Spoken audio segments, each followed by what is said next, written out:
the clock strikes 0, and a life is taken. Welcome to Marple Mysteries. I am your host, Harrington. Comment your city. I love hearing from you. Wolfe's race begins now. If you've ever lived with a man who thinks the world should bend to his armchair, you'll understand why a knock on the brownstone door after 11 p.m. felt like heresy. I was at my desk in the office, wrapping up the day's notes and wondering if Fritz had saved any of the cherry strudel from dinner, when the sound came. 3 sharp raps, no hesitation. I looked up at Wolfe. He didn't. He was slouched in the big chair behind his desk, the circumference of his torso daring gravity to complain.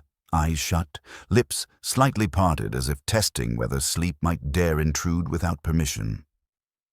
Wolfe regards the clock as a kind of ally, predictable, precise, and obedient. Midnight visitors fall in the same category as moths, unwelcome and liable to be extinguished if they flutter too close to the flame. I got up because that's my job. Wolfe wouldn't have stirred if the doorbell had been hooked up to dynamite. When I opened the door, I found a man about my age, maybe mid-30s, but with the look of someone who'd skipped dinner in favor of pacing a carpet threadbare. His hat was gone, his hair mussed, and his expression managed to combine apology with urgency. That's a tricky combo, but he had it. "Archie Goodwin?" he asked. "That's me," I said. "And you're disturbing the sanctity of my employer's sleep schedule. That better come with a good reason." He swallowed. "It's midnight, I know, but please, I need to see Nero Wolfe. Now. It's life and death." I gave him the once-over. His shoes were dusty, his tie was loose, and his left hand kept tightening into a fist as if he was squeezing something invisible. He looked scared, but not drunk. That was one point in his favor. "You're about 10 hours late for Wolfe's business hours," I told him. "He considers daylight the appropriate time for crises. Night is reserved for orchids and digestion." "Please," he said again, lowering his voice. "If I leave now, something terrible will happen before morning. I swear it." Now, ordinarily, my policy is to keep midnight profits on the sidewalk. But something in his tone, maybe the mix of desperation and certainty, made me stall. I glanced back into the office. Wolfe still had his eyes closed, but I knew better. He was listening. He listens like a cat watches a mouse hole, no matter what his eyelids are doing. "All right," I said, stepping aside. "Come in and say your piece. But if he throws you out, don't expect me to provide a refund." The man entered, his shoulders tightening as if he'd just stepped into a lion's den, and in a sense, he had. I led him to the office. Wolfe opened his eyes and slowly rotated his head, a move that in his universe counted as rolling out the red carpet. "Confound it, Archie," Wolfe muttered, voice heavy with disapproval. "What's the meaning of this?" "Midnight caller," I said. "Says it's life and death. I thought you'd want the option of telling him to go to hell yourself." The man stood stiffly on the carpet, staring at Wolfe as though he'd come to the oracle at Delphi. "My name is Howard Hibbard," he said, "and Mr. Wolfe, if you don't help me tonight, before the clock strikes 12 again tomorrow, someone is going to die." Wolfe didn't blink. He only let out a slow sigh, as if the world had conspired to interrupt his digestion at the precise moment dessert was settling. "Archie," Wolfe said, "bring brandy. This fellow will not leave soon." And just like that, the case, though I didn't know what kind yet, walked into our lives, uninvited, after hours, and very likely dangerous. I fetched the brandy because Wolfe's tone had moved from thundercloud to drizzle. With Wolfe, that's clement weather. I set the tray between him and our caller, and Hibbard didn't need coaching. He kept his hat in his lap, which told me his nerves were driving, and took the glass like an apology for existing after 11. "You stated life and death," Wolfe said, not wasting syllables. "Whose?" "The wrong person," Hibbard said. "And I don't know which one is the right one." He swallowed brandy and winced. I'm business manager for Basri and Howe Importers. Spices. We supply restaurants and hotels. There's to be a signing tomorrow. Today, technically in... He checked his wrist. The second hand was going in circles, but not forward. His watch had died at the door. In about 12 hours. A sale. The company is being bought. 4 signatures, 1 check, and the new board installed at 0 hour, I suggested, because the universe had sent up a cue card. He nodded. Noon. That's what the buyer insisted on. They think it's cute branding for a relaunch. Fresh start at 0. It's also a line from the note. Which note? Wolfe said. You will produce, not summarize. Hibbard dug in his inner pocket and brought out a black envelope that didn't fit the rest of him. It had a faint, savory smell, like it had been stored in a pantry with ambitions. Inside was a single sheet. The message was typed, each line centered as if it had attended a finishing school. At 0 hour, the balance tips. 1 signature won't reach the line. You know where the powder is kept. Powder, Wolfe murmured. His eyes didn't rise, but his nostrils did, delicately. Archie? I leaned in. The paper carried that same pantry whisper. Saffron? No, earthier, muskier. Turmeric, I said, or something that eats breakfast with turmeric. Hibbard nodded quickly. We had a theft last week. Not money. Samples. A tin of Kashmiri saffron and a small jar of a proprietary blend. Our buyer wanted a dramatic tasting for the press after the signing, and our head of blends has been guarded. The jar vanished from a locked cabinet. I made a stink. The jar came back the next day. It was on my desk with a note. You won't taste it until 0 hour. I told myself it was a prank. Then this came. And your conclusion? Wolfe asked. You think someone will poison a plate and the victim will obligingly be present at noon to sample it? I don't know what they'll do, Hibbard said, gripping the glass. But the sale will make somebody a lot of money and somebody else very unemployed. And I can't tell which club I'm in. If I stop the signing, I could be fired. If I let it proceed and something happens... He spread his fingers. I came here because, well, I read the papers. Mr. Wolfe, I can't go to the police with a note about spice powder. They'll tell me to throw out lunch. You should throw out your watch, I told him. It's dead. He looked down and made a miserable face that said I had only confirmed his worldview. Wolfe took a measured sip, which means an ounce in the glass, and a drop on his tongue. Names, he said. The buyer and the 4 signatories. The locus of 0 hour. The powder, what precisely is proprietary. And how many keys open the cabinet. He gave them in order, as if he'd rehearsed on the sidewalk. Buyer is the Merriam Group, represented by Ms. Delia Voss, PR Director by title, General of everything by temperament. Our partners, Victor Basri, the founder's son, Ruth Howe, she owns the other half. Me, as business manager with signing authority, and Dr. Lionel Pershing, who consults for us on the quality end. He validates our blends. He lent his name when we launched a wellness line last year. The signing is at the Coniston, a private room. He drew a breath. The proprietary blend is called Number 7. It's... Mr. Wolfe, I don't actually know. The head blender keeps the base in a numbered jar and adds finishing notes during production.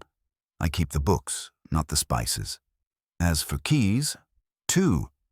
Mine and the head blender's. Both were accounted for, and yet the jar walked, I finished. They do that when jars want attention. He closed his eyes briefly, then opened them. If this is a prank, it's cruel. If it isn't... A knock hit the front door like a mallet. Not the tentative kind, either. Wolfe's eyelids lowered to a squint. Confound it. That'll be for me, Hibbard said, looking sick. I wasn't followed. I checked. People check, I told him. But doors answer. I went to do mine. On the stoop were 2 refugees from a late argument. The woman had red hair that wasn't born yesterday and a coat that made Fifth Avenue feel underdressed.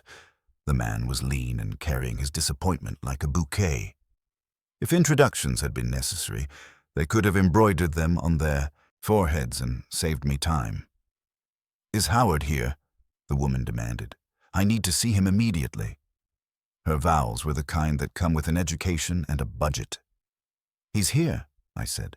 "But so am I. Who are you, and why are you making enemies of my hinges?" "Delia Voss," she said, brushing past me as if names were passports. The man followed, tight-lipped. "And this is Victor Basri.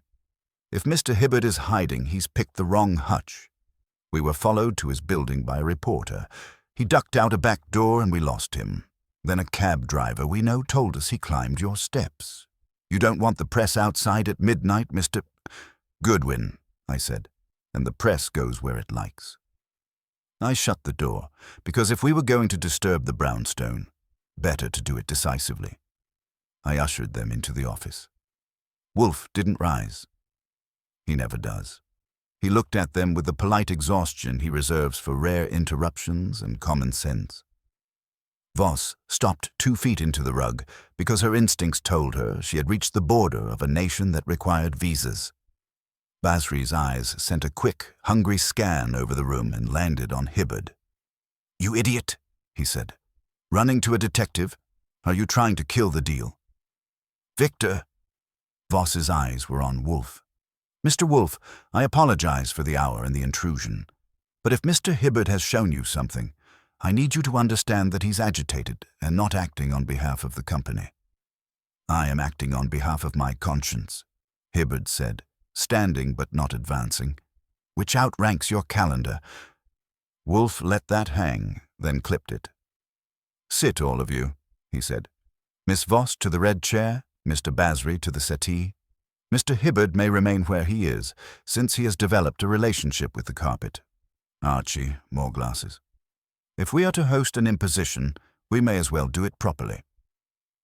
When everyone had something to hold, Wolfe addressed Voss without cordiality. "You're here because you learned Mr. Hibbard came to me." "How?"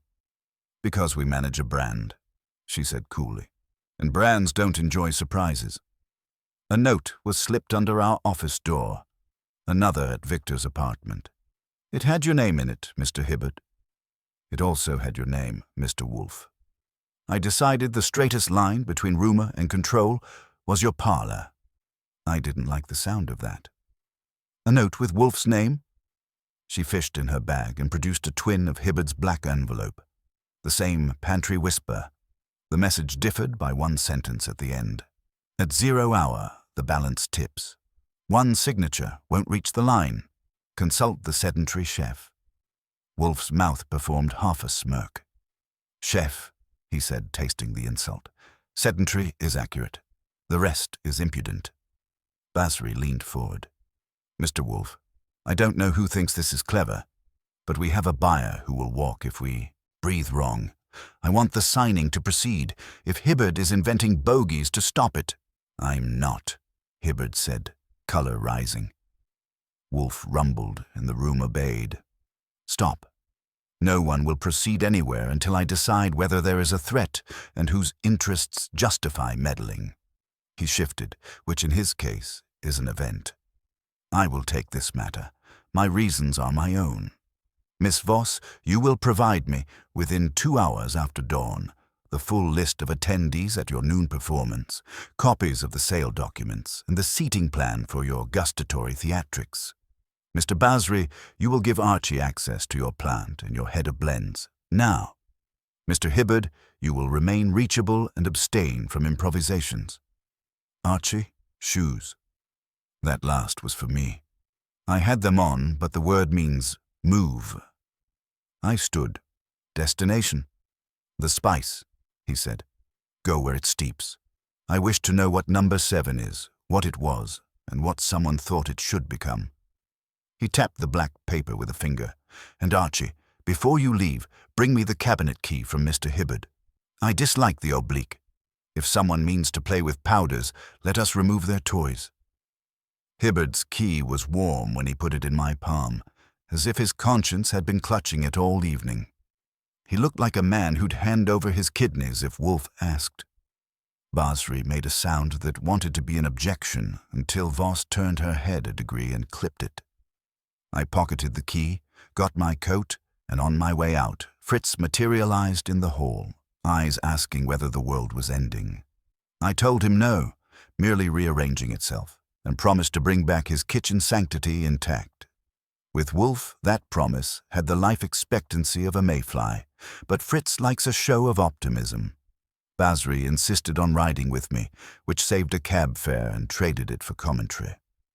In the back seat he gave me the history of Basri and Howe in bullet points, and I watched how he held them. He spoke about his father, the founder, like the man was a stubborn recipe. Difficult and perfect. He spoke about Ruth Howe as if she were the pinch of salt you always forget to mention when bragging about your cake. About Delia Voss, he said little, which told me plenty. The plant was in Long Island City, in a brick building that had outlived its modesty.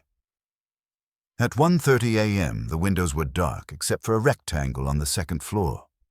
"That's Marta," Basri said as we crossed the lot. "She never leaves the blending room if there's a production tomorrow." "Head blender," I said. "2 keys, 1 cabinet, yours and hers." "That's right." He was brisk, but it fought with fatigue. She cares. The sale will be good for everyone. We're over-leveraged. The Merriam Group has distribution and a PR director with a battering ram," I said. He didn't answer, which I took for, "You noticed." The watchman knew Basri and let us in, without asking for a bedtime story. The place had the cozy hum of a factory at rest, metal, oil, and the ghost of 100 curries. We took the stairs.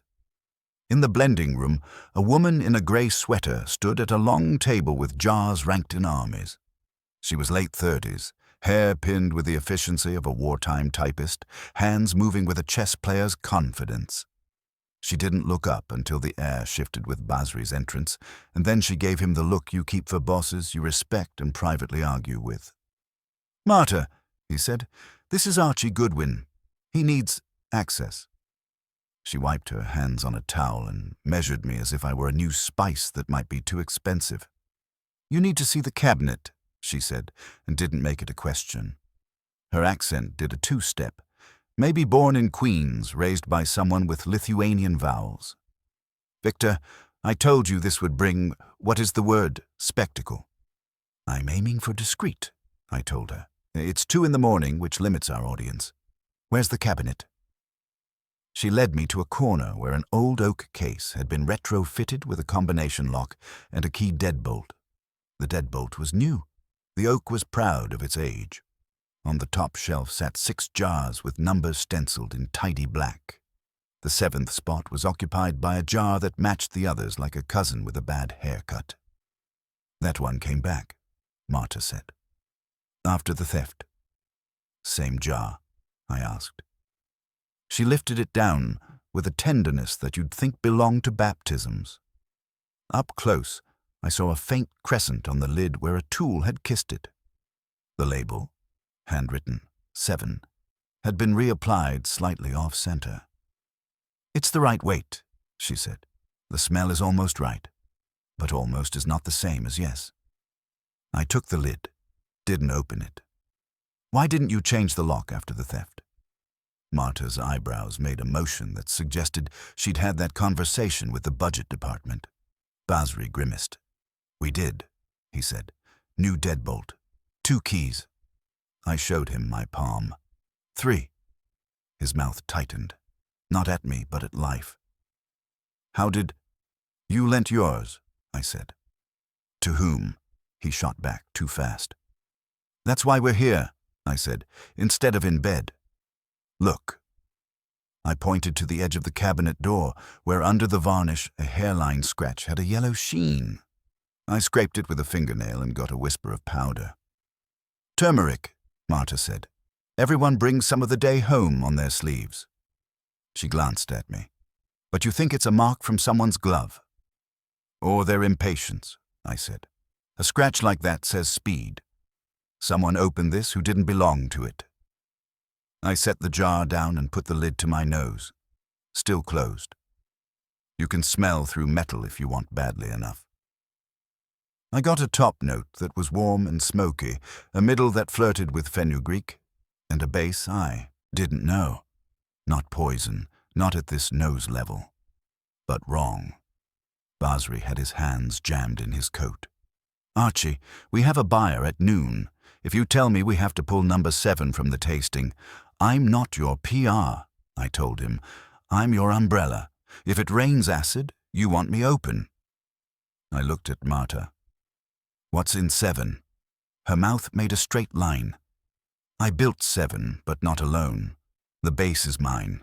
The finishing notes came from Dr. Pershing, who thinks spices are medicine with better marketing. He added a mushroom extract from a supplier he trusts. I told him it muddied the profile. He said it rounded the wellness.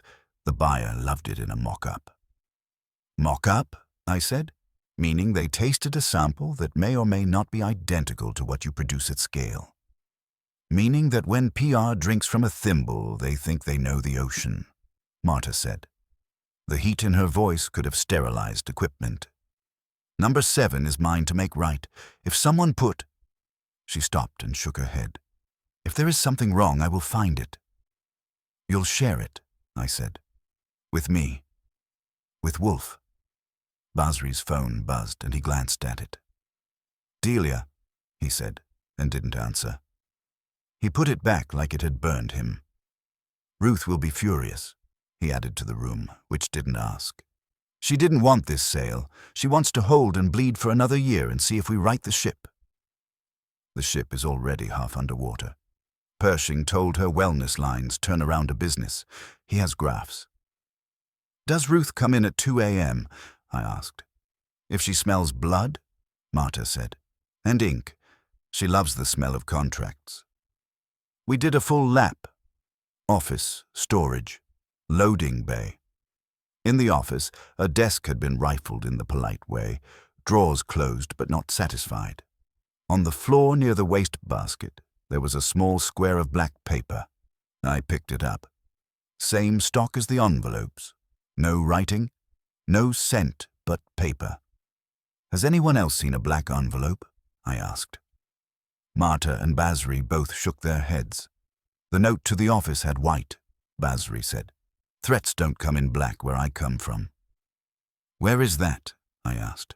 Besides expensive? He smiled without humor. A house where the founder's son learns that his father's partners don't trust sons, only margins. It wasn't my hour for therapy. I called Wolfe from the blending room phone and gave him the picture. He listened without adjectives.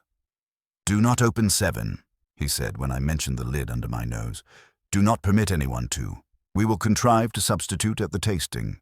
Miss Voss may require a cudgel made of words. Tell Mr. Basri that if he continues with the signing, he will do it under my provisos, or not at all. And Archie, persuade Miss Cogan to part with an ounce of the base for number 7 and an ounce of the mushroom extract Pershing added. Cogan, I said, looking at Marta. Marta Cogan, she said. This is how you learn a woman's name, by weighing her recipe. By hearing my boss list his shopping, I said. Marta, do you have the extract? She moved to a small refrigerator and took out a vial with a printed label, Agaricus blazei, P-lot 34B. It is edible, she said. In Brazil they drink it like prophecy. In the wrong hands it is. Not a toy, but neither is nutmeg. I've seen people do worse things with nutmeg, I said. All right, an ounce of each, sealed, and I need your spare time between now and noon. I don't have spare time, she said. I have duty. Then bring that, I told her. Wolfe likes duty. It makes a good garnish. She measured out the base into a small jar, sealed it with tape, initialed it, did the same for the extract. When she handed them over, she looked me in the eye in a way that promised I'd be haunted if I mishandled them. I put them in my inside pocket next to Hibbard's key. As we left, I paused in the corridor where a bulletin board held schedules, safety procedures, and the kind of motivational poster that tells you to strive while you are already strived out. Pinned under a thumbtack was a photocopy of a memo. Press tasting 0 hour noon. Coniston seating to follow. Someone had underlined 0 hour with a spice-stained finger. The underline doubled back on itself, as if the hand had hesitated. In the car, Basri watched the streetlights go by like a man counting sins. "If Delia doesn't get her tasting," he said, "she'll tell Miriam to walk. If Ruth thinks you're meddling to help me, she'll accuse me of staging all of this. And if Pershing thinks you've impugned his mushroom," I said, "he'll feed me a lecture." "Good. I'm short on lectures this week." I gave him a look. "Who had your key, Victor, even for an hour?" He pressed his tongue to his teeth and then stopped. "I gave it to Hibbard 2 weeks ago," he said finally. "For an audit. He said the safe needed reconciling with stock. He returned it. I didn't tell Marta because it would have insulted her." "It insults her more now," I said, "if she hears it from someone else." I didn't add who that someone else would be. "Before dawn, I want a list of everyone with hands on this. Hibbard, Voss, Ruth, Pershing, Marta, you. If there's a janitor who collects keys, add him." He flared. "You think Hibbard?" "I think anyone can be anyone when a company sells at noon," I said. "And I think a black envelope with Wolfe's name on it means whoever's baiting this hook knows a thing about appetites." Back at the brownstone, the lights in the office were still on. Hibbard looked like he'd memorized the carpet and was ready for an exam. Voss had gone, leaving the air paradoxically louder. Wolfe took the jars from me like a priest receiving relics and set them on his desk blotter. "Good," he said. "Now we will keep the cabinet key, and we will return to Miss Voss a replica, 14 carats of verisimilitude that opens nothing. Archie, arrange it, and call Saul at 8. I want eyes on Dr. Pershing before breakfast. We will inform Miss Voss at 10 that the tasting will proceed under our recipe." He touched the black envelopes with a finger and looked at Hibbard. "And you, sir, will sleep on my sofa. If someone is counting your steps, let them count them here." By the time Fritz started his quiet symphony in the kitchen, Hibbard was asleep on the office sofa with the blanket I keep rolled for emergencies that involve witnesses. Wolfe had gone upstairs for his customary 2 hours with the orchids, which meant the house entered its other ritual. I drank coffee and pretended my eyelids weren't sandpaper. Fritz pretended noise didn't exist, and New York pretended it was a village where noon wouldn't bite. At 8, I called Saul Panzer. Saul answers the phone like he's been awake since the Hoover administration and was expecting your call specifically. I gave him the outline and the shape of Dr. Lionel Pershing. "White coat with a wallet," Saul said. "He does a Saturday morning stint at a boutique clinic on Madison. If the man takes supplements, he buys them in jars with Latin on the label." "Follow him," I said. "From his front step to wherever Delia Voss smiles. I want to know if he visits a mushroom in the wild." Saul grunted in a way that meant you'd get your money's worth. I hung up and inspected the office. Fritz had dusted last night, which is to say there was less dust than in a new car. On Wolfe's desk, the 2 little jars sat as demure as debutantes, tape-sealed and initialed, waiting for the ball. I took the opportunity to ring a locksmith for the replica key. By 9:30, a man with hands like a pianist and a conscience like a pickpocket had supplied me with a twin that would open hearts but not oak. I labeled the twin with Hibbard's tag and slid the real key into the safe behind Wolfe's dictionary. If anyone wanted a field trip to the cabinet, they'd be taking the scenic route. Wolfe came down at 9:45, satisfied with the orchids and tolerating the rest of creation. He lowered himself into the chair like Neptune reclaiming his throne. Hibbard surfaced from the sofa in a tangle of gratitude and panic, and Fritz brought breakfast. Wolfe glanced at the eggs as if he'd negotiated their shape personally, and then flicked a look at the jars. "Archie," he said, "inform Miss Voss that we will attend the Coniston at 11:30. She will meet us outside the private room. She will agree that the tasting menu will be confined to 3 dishes of our choosing, served from our control. She will also agree that number 7, If presented, will be presented from a jar under my observation, with our seal intact, until the moment of service. She will balk. You will be unyielding. You're sending me to ask a hurricane not to rain, I said. She is not a hurricane, he said. She is a forecast. Incorrect forecasts are corrigible. I called Voss and got her in one ring, which told me her phone had spent the morning in her palm. I offered our conditions in the tone I use for delivery men and debt collectors.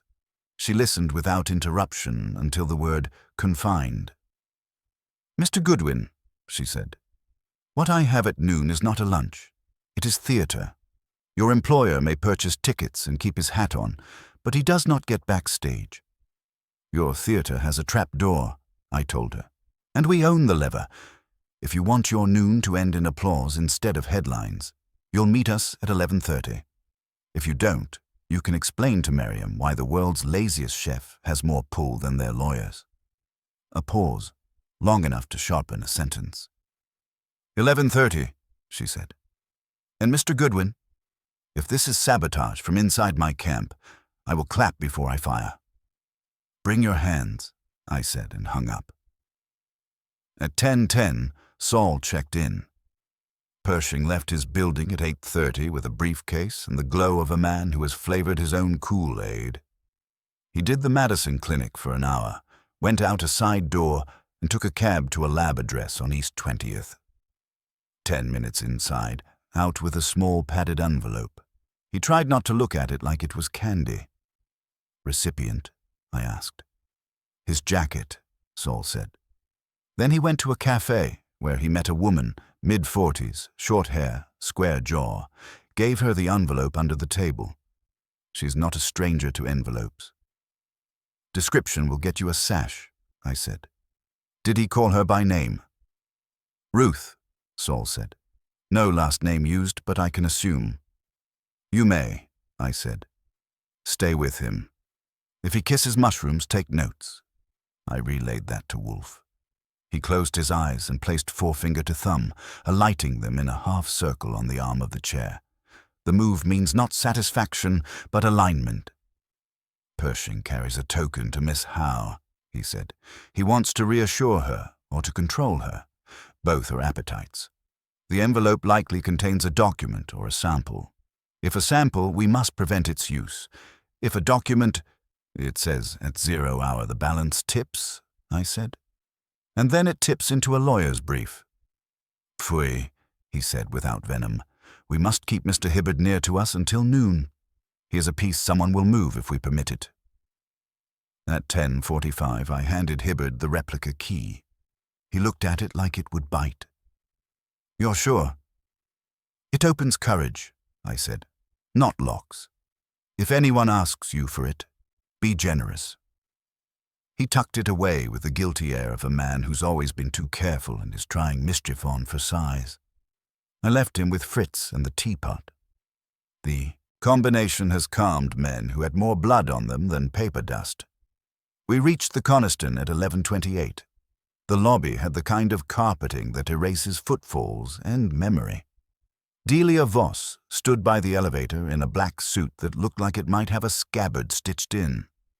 She had a folder under one arm, a phone in her hand, and a smile that could disinfect a room. Mr. Wolfe, she said, shifting the smile to the right set of teeth. Thank you for agreeing to be, what's the word, constructive. I've not agreed to be anything but present, Wolfe said. Your menu? She gave me the folder instead, which is a trick. Inside were 3 pages, the signing schedule, the tasting list, and a seating chart that would make a general envious. At the head of the table were 4 placards, Voss, Basri, Howie, Hibbard. Pershing lurked 1 seat to Voss's right. The press would be arranged along the wall like an obligato. Remove number 7 from the tasting, Wolfe said, to see if she'd flinch. She didn't. No, but it will be presented from your jar, at your elbow. Your seal will be broken in front of all. The press will be told that Nero Wolfe approves of our composition. You tempt me to profanity, he said. I will not endorse your composition. I will merely prevent death, if death be intended. Is Miss Howe present?" "In the private room," she said, trying not to leave fingerprints on the chairs. "Dr. Pershing is late. Mr. Basri is arguing with a pen, and the hotel is trying to flavor the air with something that isn't courage." We entered the private room. It was 15 by 30, with a table that made 40 feet feel cramped. On a sideboard sat silver lids and the nervous energy of a kitchen waiting for a bell. Ruth Howe stood at the window with one hand in her pocket and the other on a glass of water she had not drunk. She was mid-50s, trim, with hair that refused fuss, the kind of woman you'd expect to count her own change and everyone else's. She turned and assessed us. "I don't like this," she said, not specifying which part. "You don't like selling," Voss said. "It's not the same thing as a poisoning scare." "I don't like boys with jars making theatre," Ruth said, "and I don't like seeing Lionel carry packages." Wolfe took a chair at the far end of the table. He had not been invited to sit. He rarely is. He made the chair look like it had been expecting him since varnish. I took the seat at his right and set the sealed jars in front of him. Voss watched that with her camera eyes. Ruth watched Voss. "Mr. Goodwin," Ruth said, "where is Howard?" "In a safe place with tea," I said. "His job today is to sign when I point at him." The door opened, and Pershing entered with the hurry of a man who is late on purpose. He had good features and the kind of hair that makes nurses smile. He also had that faintly evangelical brightness that doctors acquire when they start writing endorsements for supplements. He saw Wolfe, paused, and recalibrated.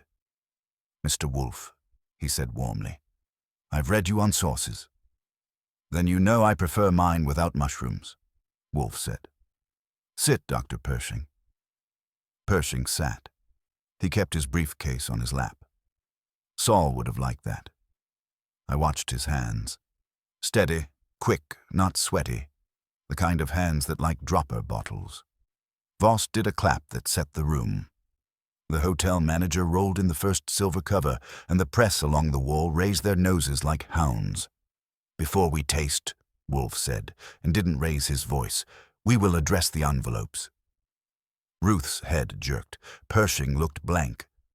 Voss's smile did not move, which was the movement.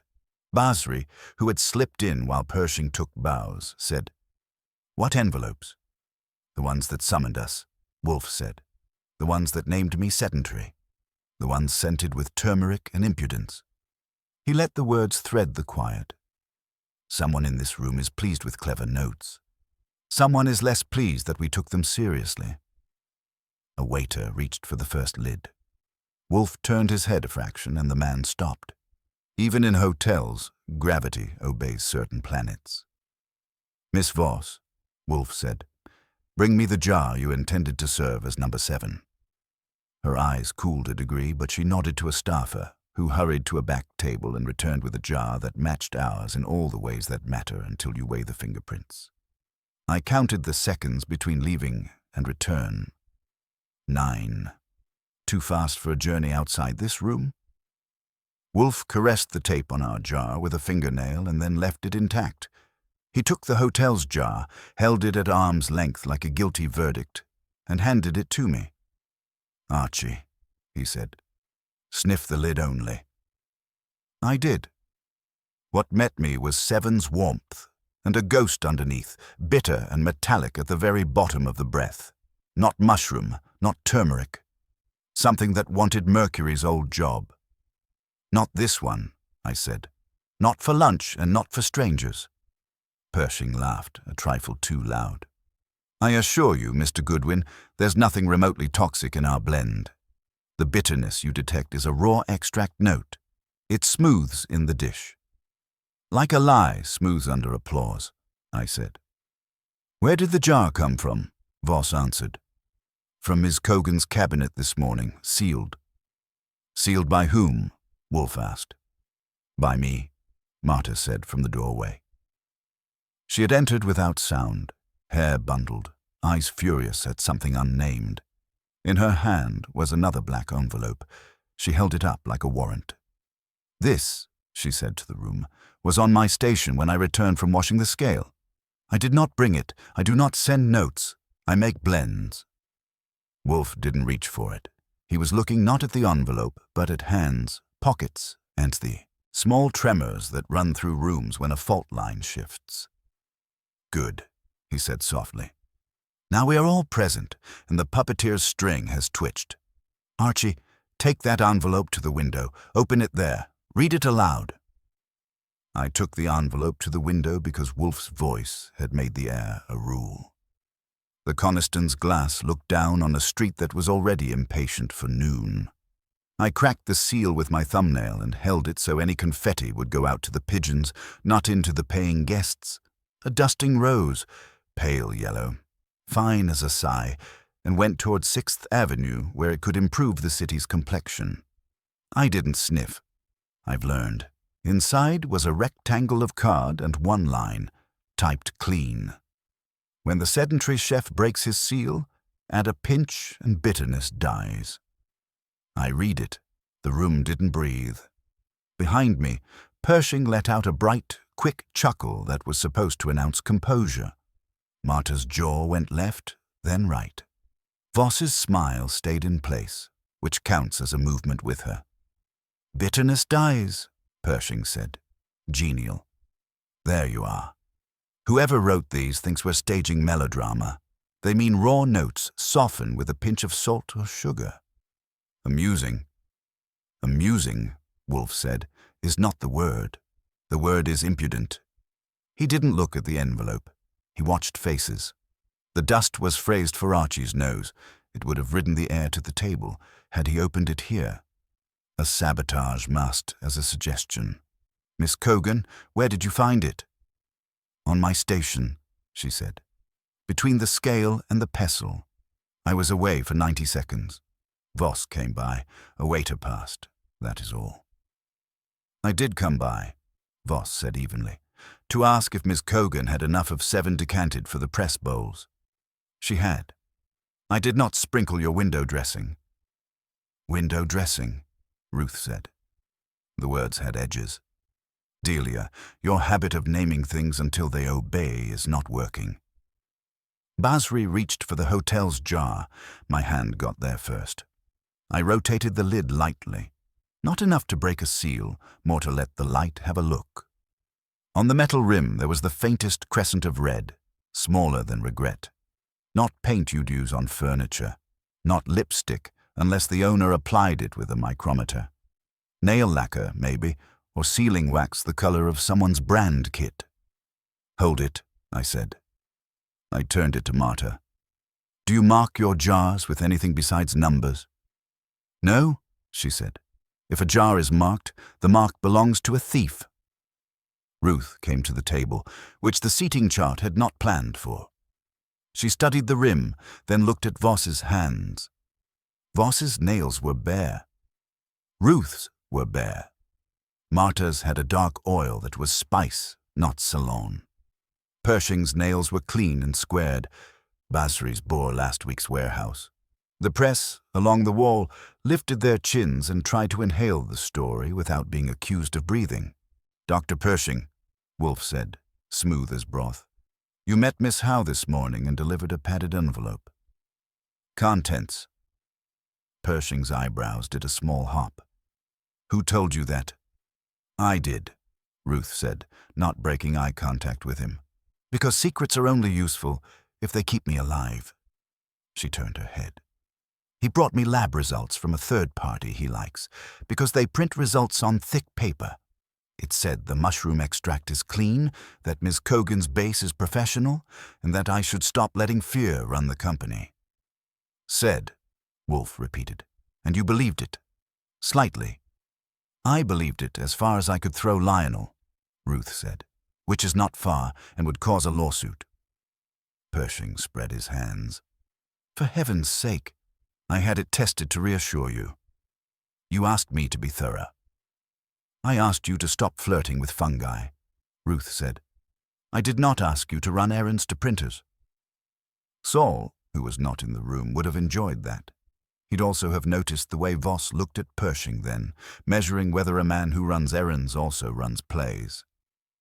Wolfe's palm hovered over our sealed jar, a priest over a font. He didn't break the tape. He never intended to. He intended the suggestion to meet the refusal, and someone's face to reveal they had packed the suggestion with more than metaphor. He turned his head to me. A hair. "The bitterness," he said, "belongs to the hotel's jar. If we opened it, we would find, beneath the legitimate notes of 7, an addition, something acrid and concealing. The envelope's instruction is a counter-agent, not to soften a raw profile, but to cover a hostile one. Whoever wrote it believes they can instruct us to dilute." "Phooey." Pershing laughed again, thinner. "Mr. Wolfe, truly, this is absurd. There is nothing hostile in—" "Doctor," Wolfe said, and it wasn't warm, "you will put your briefcase on the table and open it." "That's enough," Voss snapped. "This is a signing, not an inquisition. If Mr. Wolfe wants to accuse people, he can do it after lunch." "This is lunch," Wolfe said, "and accusation at table is older than soup. Open it, Doctor." Pershing hesitated exactly the amount a man does who is deciding between dignity and optics. Optics won. He put the case up and clicked it. Papers, a glossy folder with the Merriam logo, a leather pen roll, and 2 small vials in a foam rack. "Prop samples," he said, "for investors who like to see that ingredients exist." "Investors who like to see vials under a table," I said. I didn't touch them. "Marta," she came around, not liking it but disliking ignorance more. She bent, sniffed close, not touching. "One is ours," she said. "The extract. Lot 34B. The other," she frowned, "that is not ours. The odor, bitter almond, but synthetic. I do not use it." The room knows that phrase, the way a crowd knows a thunderclap. Bitter almond makes people think of poison stories and melancholy novels. It also makes doctors defensive. "It's benzaldehyde," Pershing said briskly. "Food grade. A drop fixes a top note that sours under heat. Anyone would know that." "Anyone who buys flavorings at perfumers," Marta said, almost under her breath. Wolfe exhaled through his nose. "Miss Voss, if this room were yours alone, would you have allowed the hotel's jar to be served without question?" "I would have read the room," she said, "which is my job, and then I would have done what kept the brand alive." "Even if it killed a man," Ruth said, not kind. Voss's eyes chilled a degree. "My brand includes your job, Ruth. Don't forget the order of those words." Basri put both hands on the table, which made the silver covers tremble. "We are not having this in front of the press." "On the contrary," Wolfe said. "We are having exactly this in front of the press, because the puppeteer wanted a stage. He expects panic. He expects the jar to circulate under my name. He expects a pinch to be added to neutralize an accident. Then he expects me to withdraw and let the signing proceed with 3 reputations rearranged and 1 quieted." "One?" Ruth repeated. "Which one is your favorite, Mr. Wolfe?" "Mr. Hibbard," Wolfe said, and the chair under him seemed to lean in. "Bring your replica key." Hibbard had slipped into the room a minute before, pale but vertical. He came up the side like a man approaching a podium in church. I nodded at his pocket. He took out the duplicate key and laid it near the vials. "Dr. Pershing," Wolfe said, "did you borrow Mr. Basri's key 2 weeks ago under the pretense of reconciling stock?" Pershing blinked. "No." "Mr. Hibbard did," Basri said, jaw tight. "Yes," Wolfe said, and then Mr. Hibbard returned it. But in the interim, another key was made. Not to fit Oak. Our locksmith was quicker, but to fit expectation. Today, someone will ask for a key to justify their access. Mr. Hibbard's pocket is bait. Miss Voss, before the seal breaks or the pens are lifted, someone in this room will ask him for that key to help with a substitution or a crisis. Voss stared down the line, calculating. And when they do, "You will watch who looks at him when I say, 'key,'" Wolfe said, "and let the word fall." key. 3 sets of eyes went to Hibbard as if pulled by a string. Voss's, Ruth's, and Pershing's stayed on Wolfe, rigid. Basri glanced at me, which I didn't count. Marta looked at my hands. Hands are her politics. But from the cluster of press, a head at the end twitched just a fraction toward Hibbard's pocket. A reporter with a neat tie and a notebook balanced on his knee. He looked away at once, but in a room that has stopped breathing, the eyelid is a symbol. I walked to him without. "Hurry!" "Which paper?" I said easily. "Ledger," he said. "Food desk." "Mr. Ledger," I said and took his press pass. It was real. His notebook had shorthand that would take a code breaker with a hobby. His hand went to his jacket, then stopped because my hand was there first. Inside his breast pocket was a small brass blank on a ring, filed to a profile that might one day resemble a cabinet deadbolt or might just be a nervous man's toy. "I like building models," he said, trying a smile that knew it had been born too late. "So do saboteurs," I said. "Name." He hesitated, then saw Voss's face looking at him like a brand manager looks at a recall. "Howe," he said. "Evan Howe." Ruth's mouth made a line you could cut paper with. "My nephew," she said, with a contempt that included herself. "Your nephew," Wolfe said, almost purring, "who has a byline that opens doors and a surname that opens others, who resents a sale that will remove an inheritance, who admires Dr. Pershing's patter about wellness profits, and who can move in kitchens without suspicion." He delivered notes to his aunt and to Mr. Basri and to Miss Voss. He found my name in a clipping file and decided to embroider it. He put a dust of turmeric on envelopes to whisper credibility, and he counted on Archie's curiosity to deliver a pinch to a jar he had already cursed. "It isn't," Evan started. Wolfe lifted a finger. "You can choose now whether you prefer your explanation under my roof or under a precinct's. I advise my roof. It is less drafty." He turned to Voss. "The tasting will proceed with 2 dishes and a discourse. Number 7 appears only in photographs. Miss Voss, you will tell the press that your prudence exceeds your drama.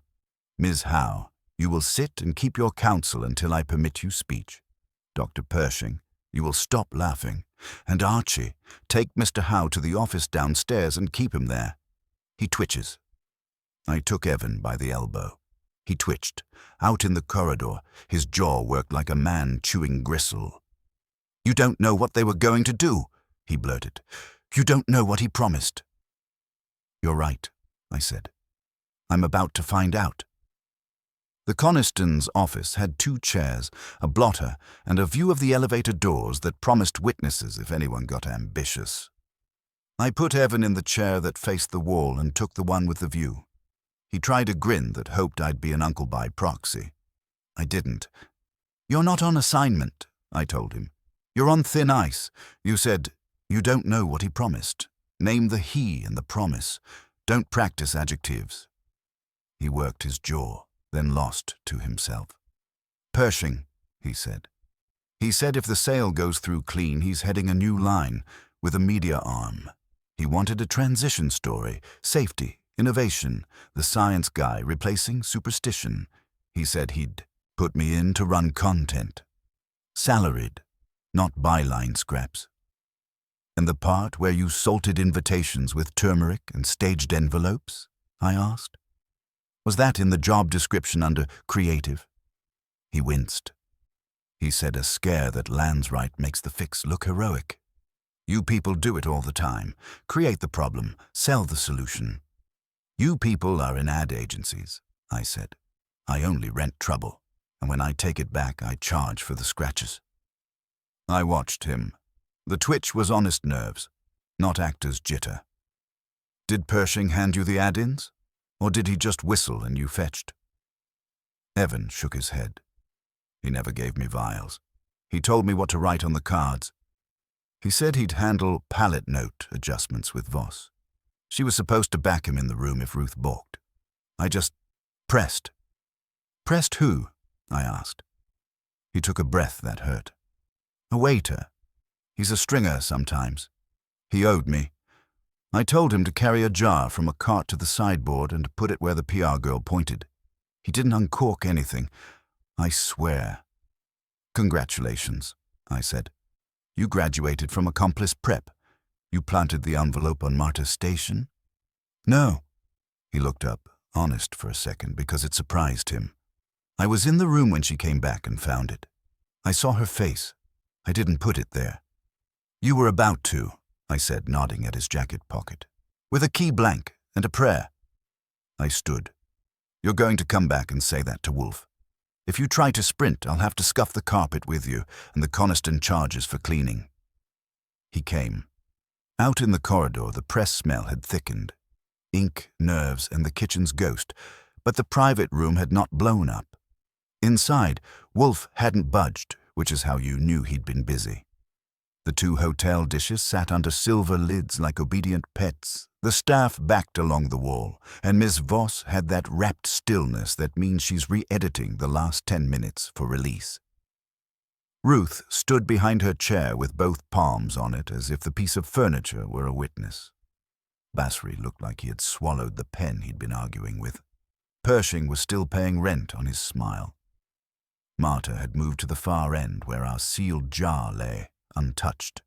Wolfe swung an eye to Evan and me, and I gave him the thumbnail, Pershing's job offer, the scare that lands right, the press stringer on the jar relay, the denial on Marta's envelope. Saul's timing is mostly supernatural, so the phone on the wall rang. I went and took it. He just tried to call someone from the men's, Saul said without preface. He didn't push it because they had a man folding towels. Now he's sitting with his case open and holding his breath in his teeth. You want him walked? Not yet, I said. Stay where you can see his fingers. I clicked back in. Wolfe had let Pershing talk. The doctor was in the middle of a paragraph about panic and professionalism and the public appetite for confidence. He finished with a spread of the hands at Voss and Ruth both, equally distributed flattery.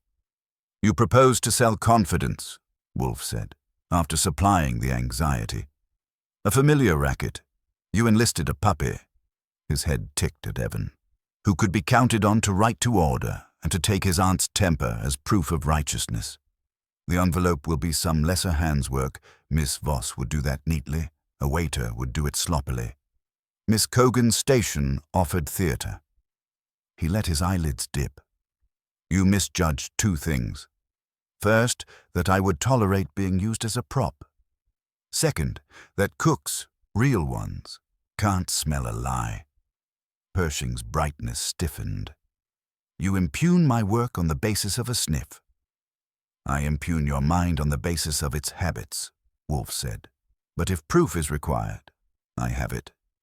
He inclined his head at me. Archie, I stepped to Marta. The lid on the hotel's jar has a crescent of red, I said. When did you last use red wax? Not since 2021, she said crisply. We switched to clear. Red left residue in threads. And where would red be now? I asked. In the PR cabinet, she said, not loving the words. Props, seals for photos. Voss didn't blink, which is as good as nodding. We kept some for looks. It's a kit for journalists who like color. Mr. Howe, Wolfe said without turning, open your jacket. Evan opened it. I took out the brass blank and put it on the table next to the vials. It looked very small in the big room. Pershing studied it like an entomologist. Dr. Pershing, Wolfe said with a softness that meant his teeth had set, tell me the one person in this room whose signature the buyer cannot do without at noon. Not the legal fiction, the appetite. Pershing hesitated. He looked at Ruth, then at Voss, then at Basri. Ruth, he said. She can block it. She has a clause. Exactly, Wolfe said. And Ruth is the one person your melodrama needs frightened and isolated. A nightmare in which a blend she opposed becomes a scandal. Bitter notes fixed by a pinch at Nero Wolfe's elbow would hobble her. She would sign to keep the company safe and spend the afternoon choosing attorneys. His lip twitched. Mr. Hibbard would make an admirable goat. Keys, cabinets, and audits. The press, primed by your nephew, would wag their heads and then wag their pens. You, doctor, would present yourself as the adult in the room and carry your vials into a new office. Pershing dropped the smile. It was a small fall, but you could hear it. This is paranoid. This is deduction, Wolfe said. The difference is that mine is fed and yours feeds on others. Ruth pulled out a chair and sat. She put both hands flat on the table next to the jars. Delia, she said, without heat, if you knew about any of this, I'll remove your teeth with the ink from that contract. Voss's voice was even. I knew about a tasting with Mr. Wolfe present because I needed witnesses that weren't in my employ. I did not know about envelopes or vials I didn't requisition. If Lionel created a narrative, he didn't buy the ad space from me. Pershing turned to her, ready with injured grace. Delia. She didn't look at him. She looked at me. What now? Now, Wolfe said, we taste two harmless dishes that contain no jar marked 7. He nudged the hotel's jar with a finger. This you will send to a reputable lab, with police eyes on the chain of custody, and then you will sign, or you will not, but you will not sign from fear. He shifted his gaze to Evan. Mr. Howe will remove himself to my house, not to a police box yet. He will provide an accounting of every step he took and every word Dr. Pershing told him. He will do this while drinking tea, which I favor over coffee for lying. Miss Cogan, you will inventory your cabinet and deliver me a list of every jar that left it this week. Mr. Basri, you will retrieve Mr. Hibbard from my kitchen at 2 and bring him here when I summon. Doctor, you will remain seated until I say otherwise. Pershing laughed again, but there was no will in it. You don't command me. Not yet, Wolfe said. Archie. I took Evan's arm. He came this time without twitching.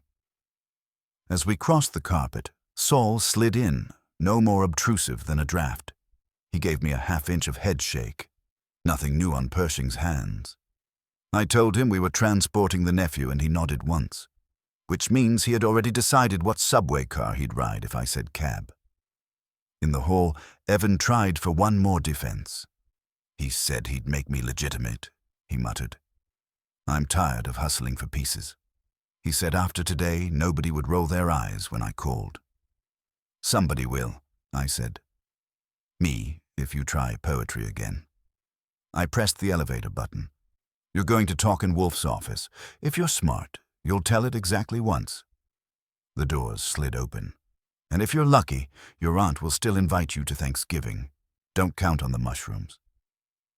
Evan didn't talk much on the ride back, which I took as progress. The one thing a twitchy nephew learns is that words are a currency with an exchange rate. With Wolfe, the rate is brutal. At the brownstone, I parked him on the red leather chair opposite Wolfe's desk and told Fritz tea, not coffee. Fritz nodded once in a spirit of civil defense. Hibbard was still in the kitchen, obediently steeping in oolong and fear.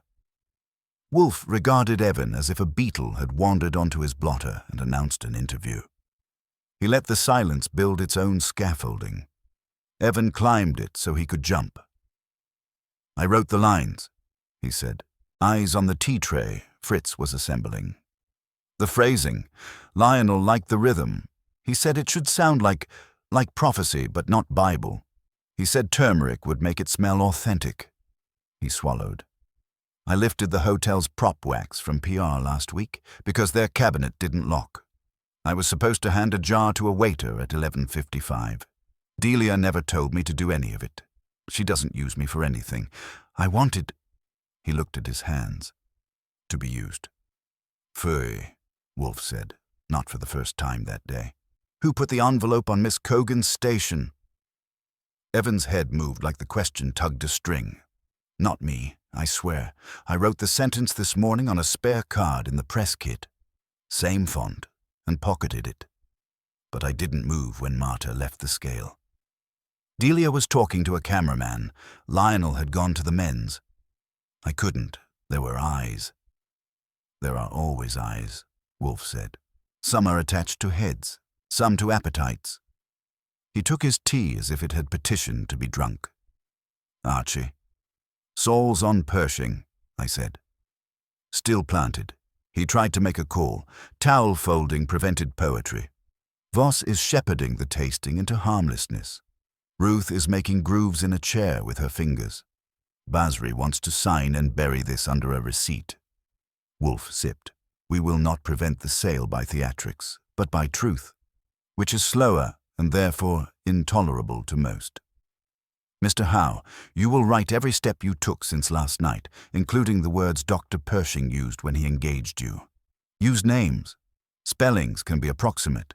Fritz will supply paper. Evan nodded, chastened enough to accept the pencil Fritz presented like a summons. He bent to it. The phone on Wolfe's desk rang. I picked it up. Panzer, your doctor just met a new friend, Saul said. Grey suit, square shoulders, buzz cut grown out, private security type. They had 60 seconds outside the ballroom service entrance. Pershing passed him a slip, too small for a document. Security man tucked it into his cuff. He went upstairs. Hotel security? I asked. Not on the payroll, Saul said. On someone's. Name might rhyme with Merriam or with lawyer. Tail the buzz cut, I said. If he sheds paper, catch it. I relayed it to Wolfe. Wolfe set his cup down with the precise clink of a verdict. Dr. Pershing anticipates exposure and seeds a counter-narrative. External malice, he said. A convenient villain who smells of hotel hallways. He's not brave enough to use police. He uses a rent-a-sin. Evan's pencil stopped. He looked up. He talked about hostile competitors. He muttered. He said if something went wrong at the tasting, they'd blame a rival trying to tank the sale. He said it would make Ruth angry at the right people. Good, Wolfe said. You're beginning to be useful. 1:30, Voss called. We've served 2 dishes and told the press that prudence is a brand value, she said, tone trimmed. Your jar remains unbroken. Ruth is not running. Lionel is patient to a fault. He has to be, I told her. He's out of cheap moves. Keep the room in neutral until I bring the gear shift. I hung up and met Wolfe's eye. Summon them, he said. At 4 o'clock here. All Voss, Ruth Howe, Basri, Hibbard, Miss Cogan, Dr. Pershing, and Mr. Evan Howe remains under our aegis until I return him to his aunt, with or without wrapping. 4 gives them time to gather alibis, I said. Let them, Wolfe said. I prefer my lies marinated. I made the calls. Basri said good too fast.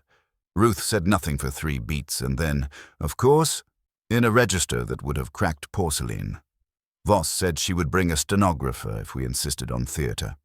Marta said she does not enjoy rooms with carpets, but she would bring the numbers. Pershing said he would come with his counsel, and I told him our door frames fit only 1 person at a time. At 2:15, Saul again. Buzzcut went to the hotel's back stair and met a short man with a messenger bag that had seen better newsrooms. Swap took place. I got a glove on the messenger's arm long enough to convince him the stairwell wanted him elsewhere. The envelope fell in my hand like manna. You should eat better, I said. What's in it?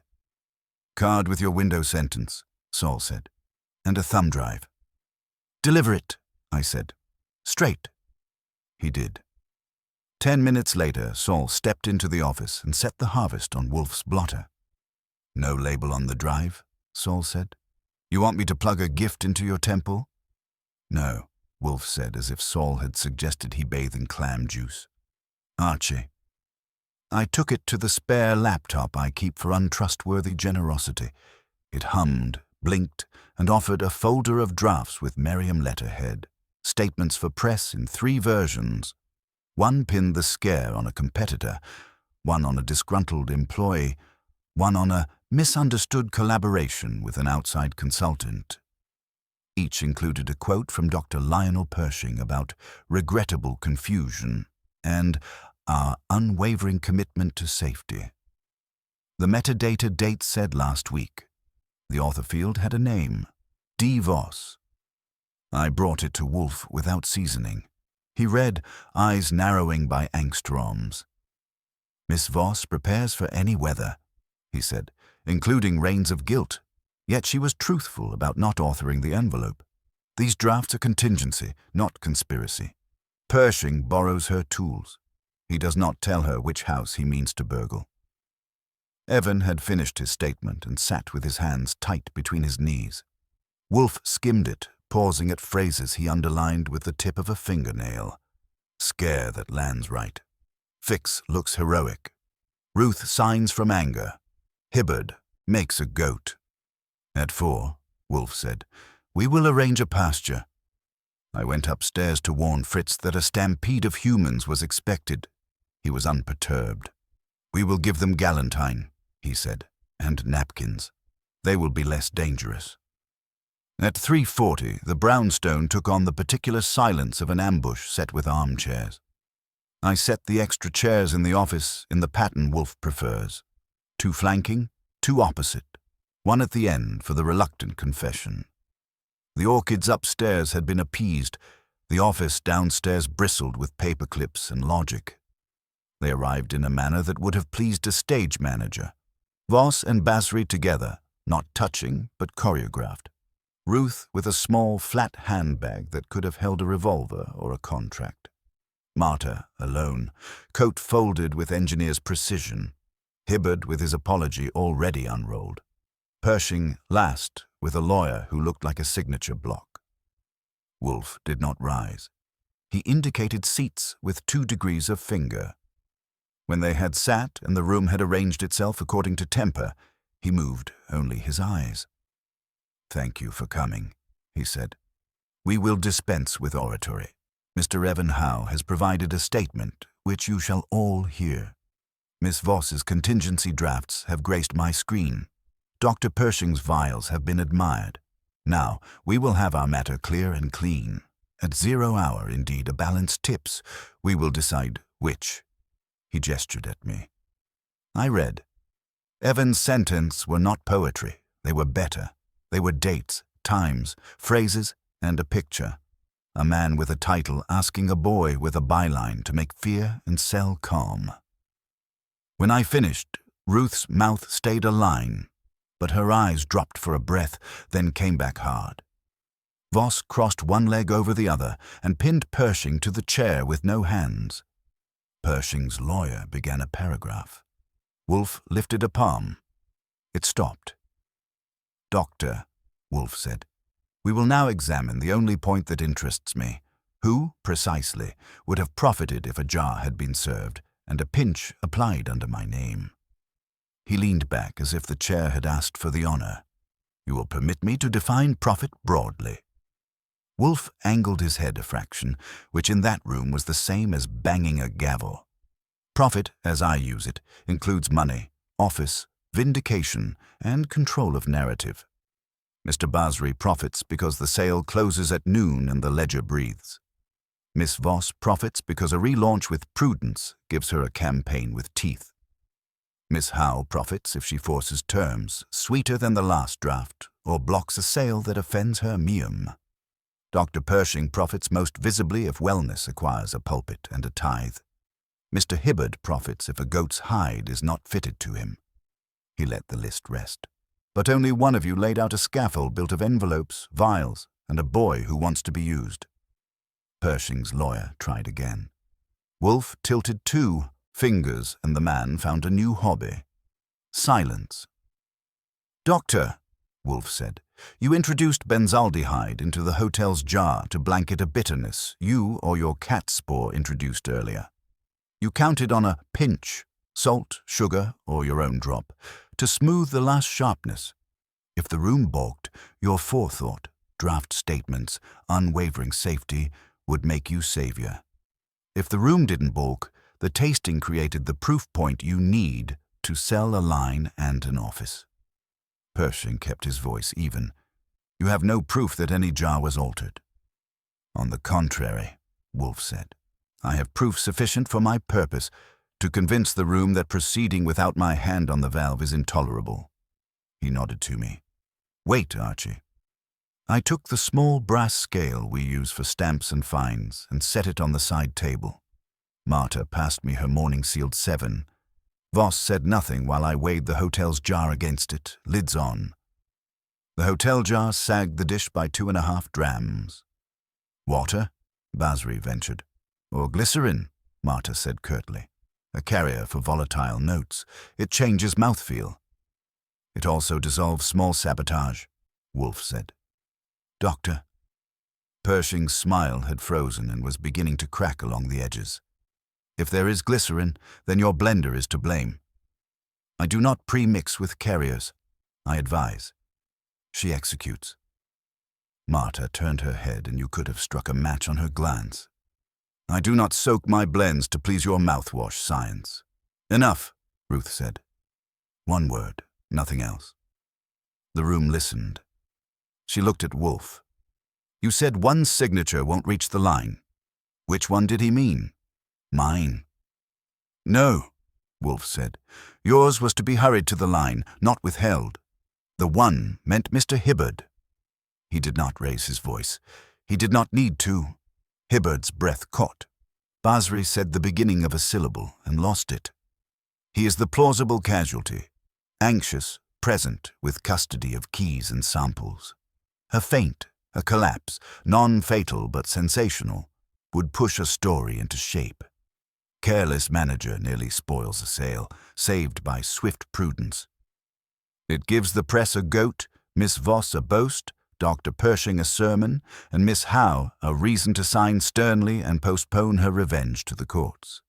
Hibbard made an involuntary sound. Voss watched him, calculating calibration. Pershing shifted his weight as if the chair had failed a promise. You accuse me of planning a feint, he said. Really? I accuse you of planning theatre, Wolfe said, which often includes a fall at the right moment. He gestured at Evans' pages. You told a boy to build a scare that lands right.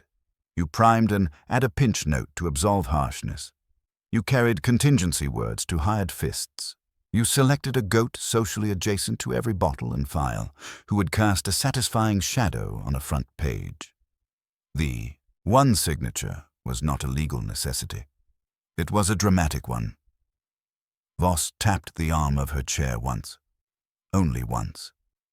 If anyone had dropped in that room, I would have ended the tasting and pushed the signing, she said. That is not consent to a plan. That is muscle memory. It is also what he counted on, Wolfe said. Predictable conduct is the accomplice of malice. Pershing leaned in at last, shedding silk. This is a cabaret of insinuations. If you had evidence, you would lead with it. Instead, you parade smells and drams and the scribblings of a callow nephew who wants a paycheck. You are trying to make yourself the story, Mr. Wolfe, because you cannot cook and will not leave your chair.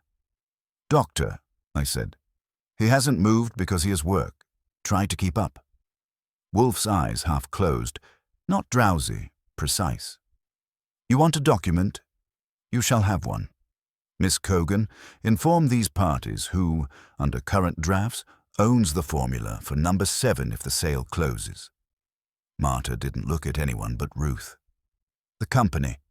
But the company will license health claims to a separate entity headed by Dr. Pershing. He sent the papers. His lawyer wrote them in a way that takes my name off the blend if the mushroom is modulated. Ruth's head turned slowly to Pershing's counsel. He found a fascinating subject in his tie. Ah, Wolfe said softly. There is your profit that is not mere office. Number 7 revised with a modulation ceases to be Miss Cogan's and becomes the doctor's annuity. He allowed himself a small breath. And so the bitterness you added allows you later to remove it and call the remedy your invention. The scare builds the brand. The fix secures the income. Pershing's lawyer found his tongue. These are outrageous inferences.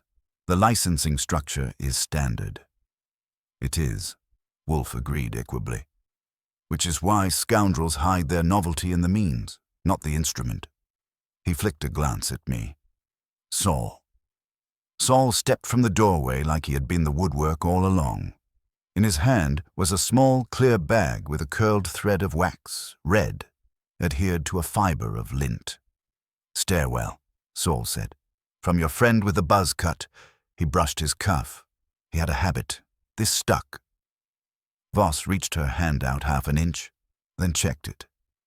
"PR wax," she said quietly. "My cabinet's color, not Marta's, not the plants." Wolfe's eyebrow twitched. "Miss Voss, your drafts last week included a version blaming a disgruntled employee. That is not crime, it is preparedness. But your wax on the stairwell of a hotel where your doctor met a hireling after an envelope told us to add a pinch begins to look like complicity if I present it carelessly." He paused. "I do not think you were complicit. I think you were convenient." Voss's gaze cut to Pershing like a scalpel drawn from a pouch. "You used my kit." He tried wounded innocence. "It didn't fit." "Delia, it's a prop cabinet. Everyone borrows." "Not everyone," she said, and the words were very even. Ruth exhaled as if she had been holding a lung since noon. "Lionel," she said, and did not add more. "Names, with some people, are complete sentences." Wolfe adjusted a cuff. "We are not done. Your nephew did not place the envelope on Miss Cogan's station. Someone did. Someone nimble enough to choose a moment and arrogant enough to lace a kitchen with instruction." He moved his gaze to Basri. "Mr. Basri, your watchman's log will show who left the blending floor between 9 and 9:15 this morning." Basri frowned. He signs initials. I can call." "You will," Wolfe said, "and you will bring me the list within the hour." Basri started to rise. Wolfe lifted a finger. "After I finish." He let the silence gather again, brick by brick. The jar at the hotel is heavier by a carrier.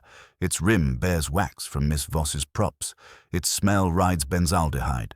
The envelope in our room passed by a stairwell man with red wax on his cuff. The drafts on my machine show a doctor's quotes already placed in 3 versions of calamity. The boy's statement tells me who rehearsed him. He let his hand fall, flat to the arm of the chair. The sound was a quiet knock. "Doctor, if you have a confession that would reduce your later discomfort, this is a hospitable room." Pershing's laugh came back, brittle. "No." "Then," Wolfe said, "you will wait in that chair while I pluck the last string." He turned his head to Hibbard. "Mr. Hibbard, when you gave Mr. Basri's key back, to whom did you mention that you had had it?" Hibbard looked startled. "At the memory, not the question." "Ruth," he said. "I told her in confidence because I was worried about security. She told me not to tell anyone else." "Did you obey?" "Yes." "Good," Wolfe said. Then the circle that knew the cabinet could be opened widened by one. "A woman who does not leak." He looked to Ruth. "Whom did you tell?" "Nobody," Ruth said. Wolfe nodded once. "Which means the person who placed the envelope on Miss Cogan's station did not need the key to feel bold. He needed only access, through Miss Voss's corridor, and the assurance that if questioned, he could point to a pool of suspects already muddied." He closed his eyes, just for a blink, as if cataloguing a spice.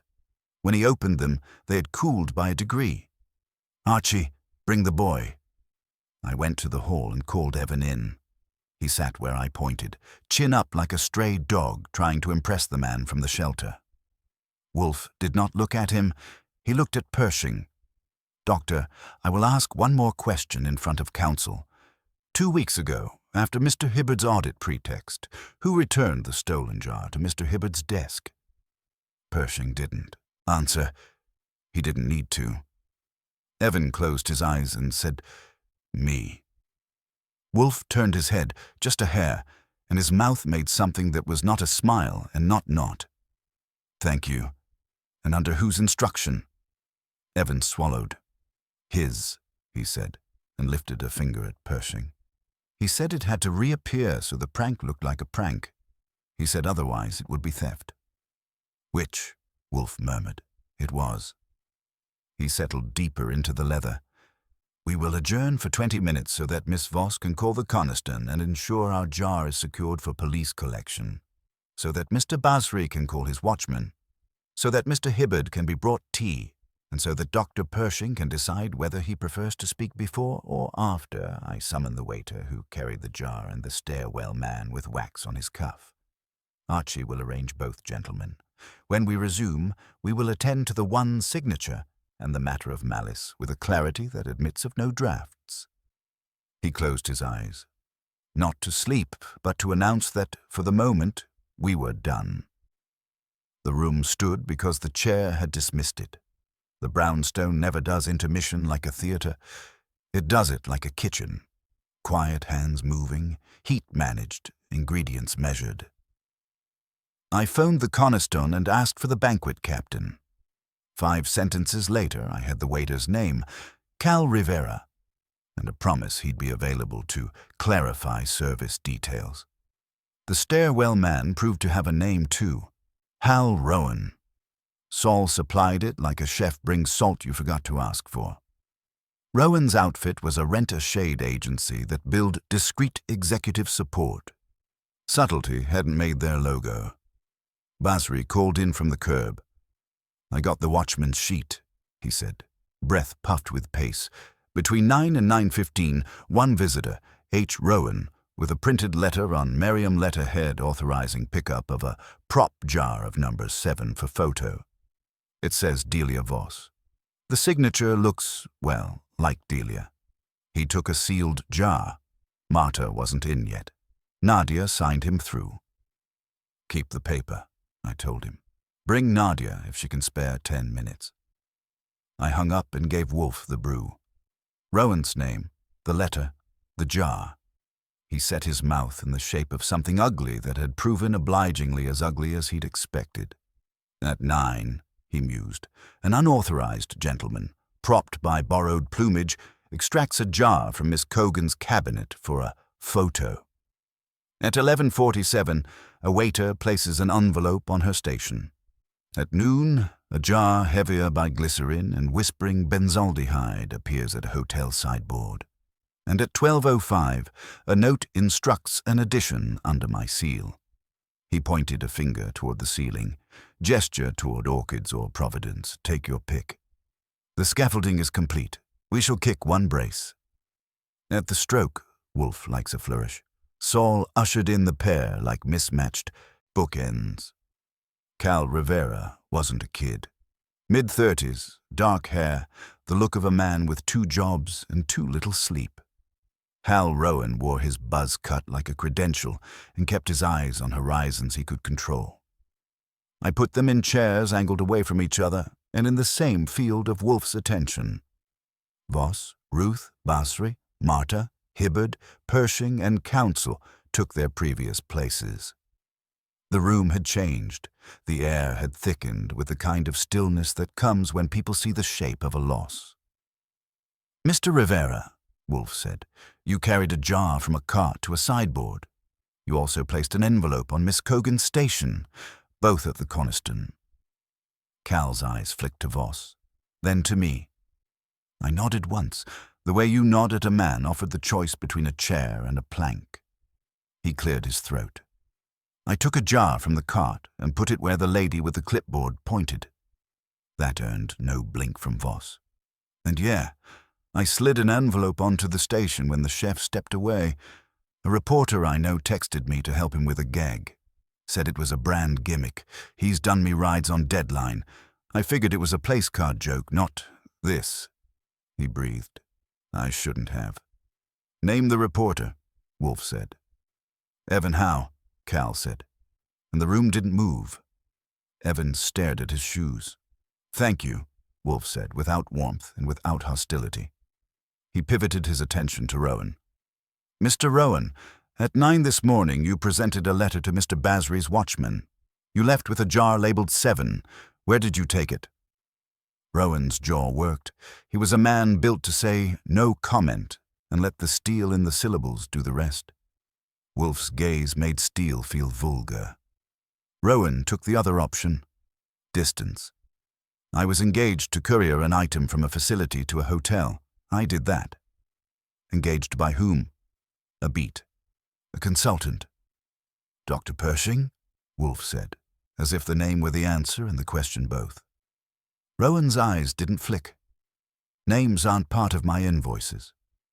Your cuff wears wax. Saul said from the wall, conversational. He lifted the little bag with the red curl. You get that when you shore up seals for the camera.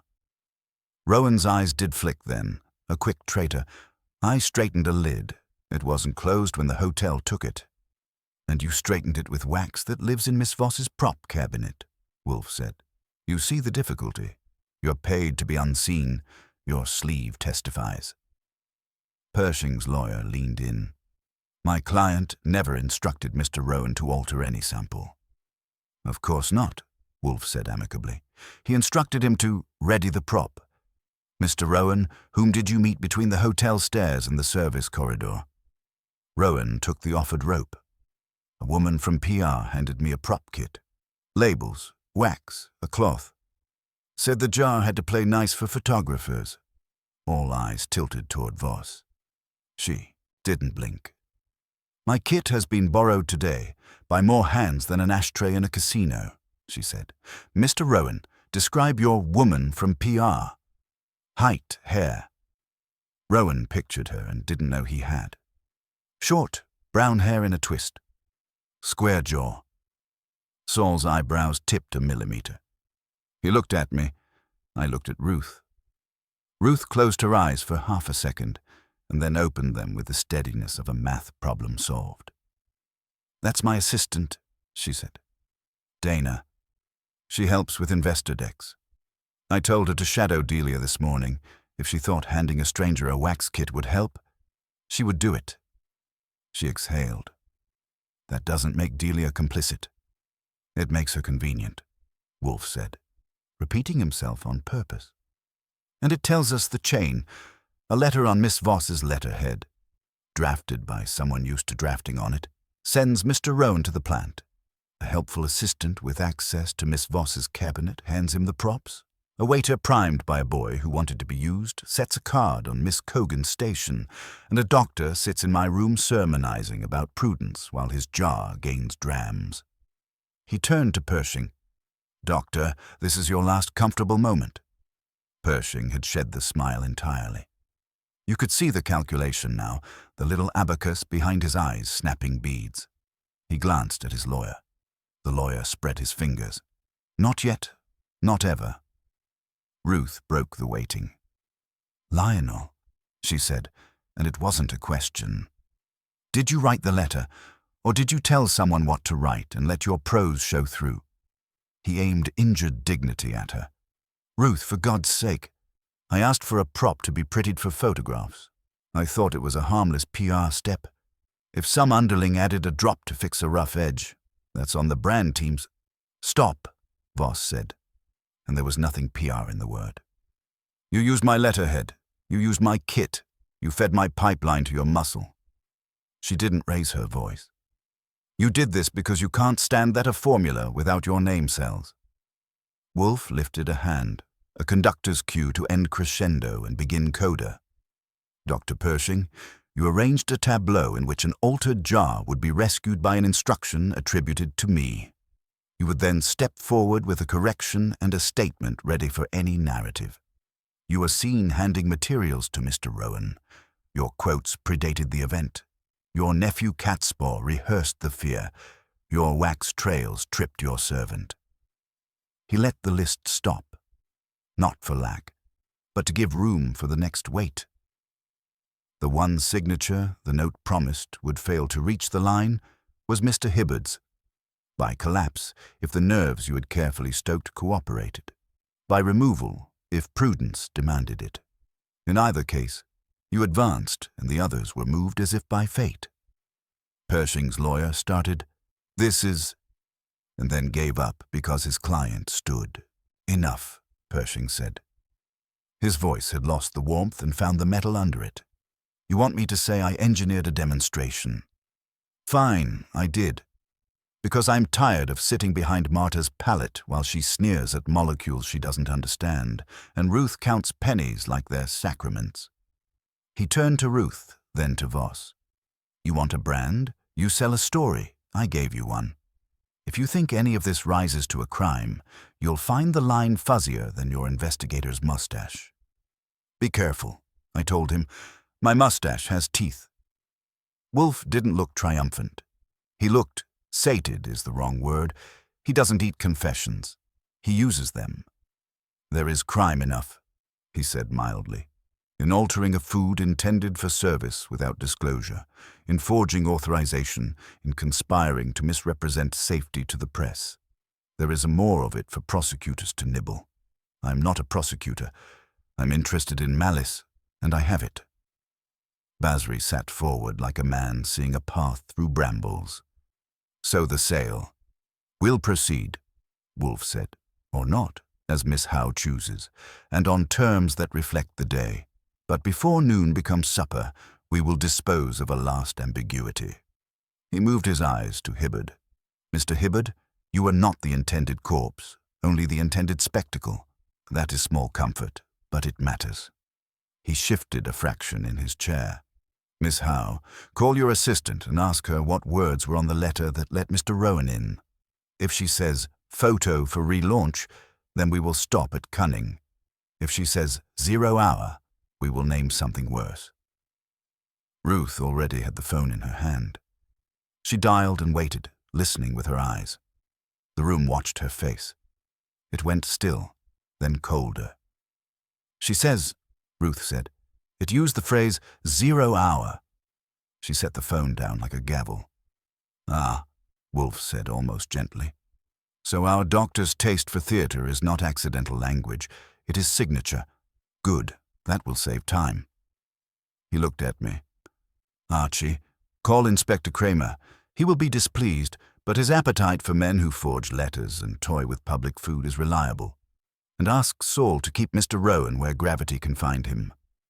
He settled back as if he'd never moved. The room shivered, the way a crowd shivers when it realizes the weather has already changed and only the announcing remains.